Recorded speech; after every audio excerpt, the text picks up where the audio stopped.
ঘন কুঁৱলীজাকৰ মাজেৰে সেমেকা আৱৰণৰ এক প্ৰবাহমান গতি। শীতল মায়াজালেৰে আবৃত প্ৰকৃতিৰ এক অনন্য প্ৰতিচ্ছবি। ভাটিবেলা কিৰণৰ উত্তাপক বধি নামি আহে এক শীতল আৱৰণ। স্তব্ধ পৃথিৱী, শীতেৰে আৱৰা এক সেমেকা মায়াজালৰ নিশা।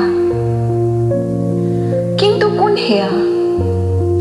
শীতৰ আৰ্তনাত আস্ফালনত জৰ্জৰিত সেই মুখখনি, জানোচা সেতেলীৰ আশাত চট ফটাই থকা এটা মন, ভোকে পিয়াহে জৰ্জৰিত এক প্ৰতিচ্ছবি। শীতৰ সন্ধ্যাই কাৰোবাৰ বাবে আনি দিয়ে মাদকতা, আৰামেৰে আবৃত এক সন্ধ্যা। কিন্তু এই শীতপ্ৰবাহী হৈ পৰে কাৰোবাৰ বাবে এক অভিশপ্ত ঋতুপ্ৰবাহ।